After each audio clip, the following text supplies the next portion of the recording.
Chapter 33 of Pride and Prejudice by Jane Austen. Pride and Prejudice by Jane Austen, Chapter 33. More than once did Elizabeth, in her ramble within the park, unexpectedly meet Mr. Darcy. She felt all the perverseness of the mischance that should bring him where no one else was brought, and, to prevent its ever happening again, took care to inform him at first that it was a favourite haunt of hers. How it could occur a second time, therefore, was very odd. Yet it did, and even a third. It seemed like wilful ill-nature, or a voluntary penance, for on these occasions it was not merely a few formal inquiries and an awkward pause and then away, but he actually thought it necessary to turn back and walk with her. He never said a great deal, nor did she give herself the trouble of talking or of listening much, but it struck her in the course of their third rencontre that he was asking some odd unconnected questions about her pleasure in being at Hunsford, her love of solitary walks, and her opinion of Mr. and Mrs. Collins's happiness, and that in speaking of Rosings and her not perfectly understanding the house, he seemed to expect that whenever she came into Kent again she would be staying there too. His words seemed to imply it. Could he have Colonel Fitzwilliam in his thoughts? She supposed if he meant anything he must mean an allusion to what might arise in that quarter. It distressed her a little, and she was quite glad to find herself at the gate in the pales opposite the parsonage.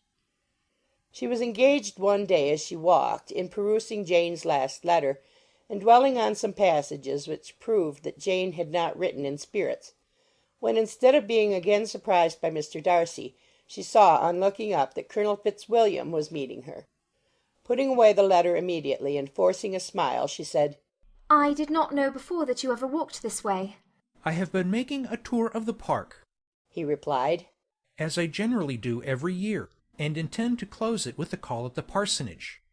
Are you going much farther?" "No, I should have turned in a moment."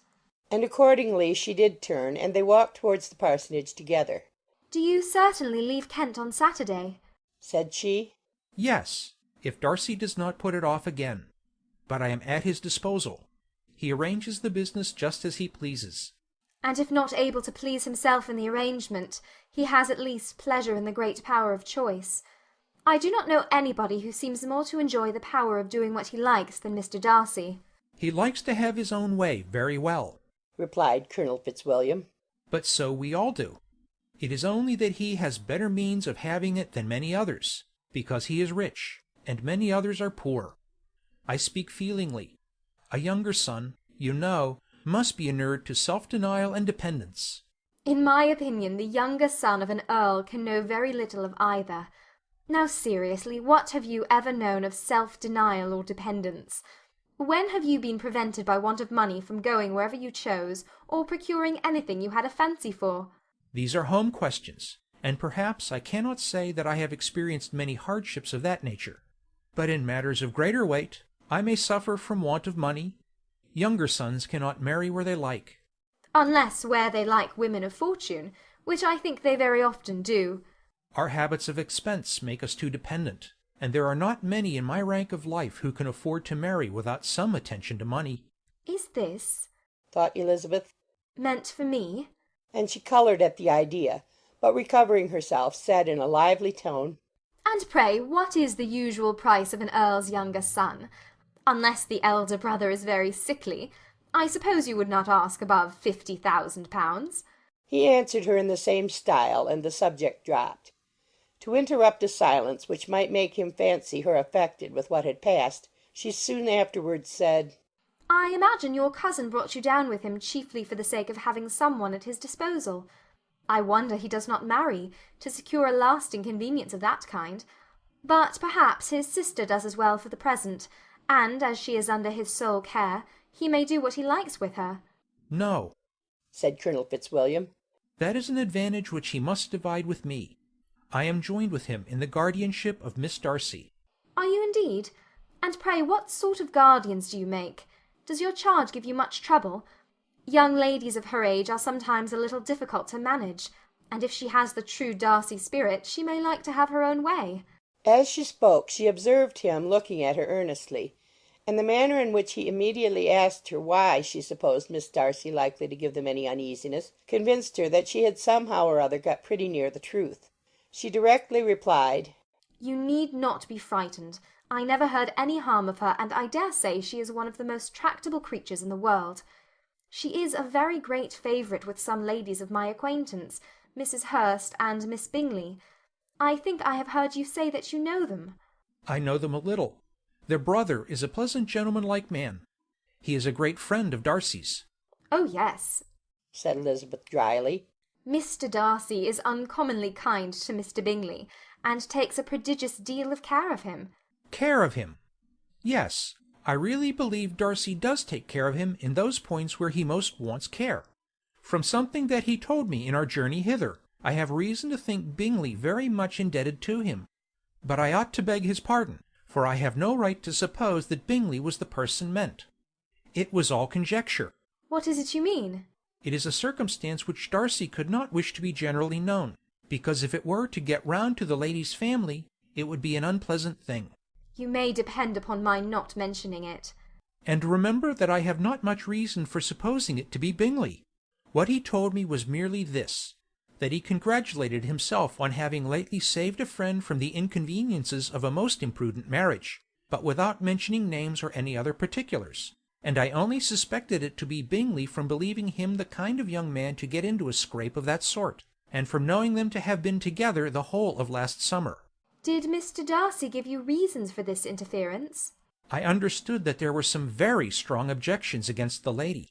"And what arts did he use to separate them?" He did not talk to me of his own arts, said Fitzwilliam, smiling. He only told me what I have now told you. Elizabeth made no answer and walked on, her heart swelling with indignation. After watching her a little, Fitzwilliam asked her why she was so thoughtful. "I am thinking of what you've been telling me," said she. "Your cousin's conduct does not suit my feelings. Why was he to be the judge?" You are rather disposed to call his interference officious? "I do not see what right Mr. Darcy had to decide on the propriety of his friend's inclination, or why, upon his own judgment alone, he was to determine and direct in what manner his friend was to be happy. But," she continued, recollecting herself, "as we know none of the particulars, it is not fair to condemn him. It is not to be supposed that there was much affection in the case." That is not an unnatural surmise, said Fitzwilliam. But it is a lessening of the honour of my friend's triumph, very sadly. This was spoken jestingly, but it appeared to her so just a picture of Mr. Darcy that she would not trust herself with an answer, and therefore, abruptly changing the conversation, talked on indifferent matters until they reached the parsonage. There, shut into her own room as soon as their visitor left them, she could think without interruption of all that she had heard. It was not to be supposed that any other people could be meant than those with whom she was connected. There could not exist in the world two men over whom Mr. Darcy could have such boundless influence. That he had been concerned in the measures taken to separate Bingley and Jane she had never doubted, but she had always attributed to Miss Bingley the principal design and arrangement of them. If his own vanity, however, did not mislead him, he was the cause. His pride and caprice were the cause of all that Jane had suffered, and still continued to suffer. He had ruined for a while every hope of happiness for the most affectionate, generous heart in the world, and no one could say how lasting an evil he might have inflicted. There were some very strong objections against the lady, were Colonel Fitzwilliam's words, and those strong objections probably were her having one uncle who was a country attorney and another who was in business in London. "To Jane herself!" she exclaimed. "There could be no possibility of objection, all loveliness and goodness as she is, her understanding excellent, her mind improved, and her manners captivating. Neither could anything be urged against my father, who, though with some peculiarities, has abilities Mr. Darcy himself need not disdain, and respectability which he will probably never reach." When she thought of her mother, her confidence gave way a little, but she would not allow that any objections there had material weight with Mr. Darcy, whose pride, she was convinced, would receive a deeper wound from the want of importance in his friend's connections than from their want of sense, and she was quite decided at last that he had been partly governed by this worst kind of pride and partly by the wish of retaining Mr. Bingley for his sister. The agitation and tears which the subject occasioned brought on a headache, and it grew so much worse towards the evening that, added to her unwillingness to see Mr. Darcy, it determined her not to attend her cousins to Rosings, where they were engaged to drink tea. Mrs. Collins, seeing that she was really unwell, did not press her to go, and as much as possible prevented her husband from pressing her. But Mr. Collins could not conceal his apprehension of Lady Catherine's being rather displeased by her staying at home. Chapter 34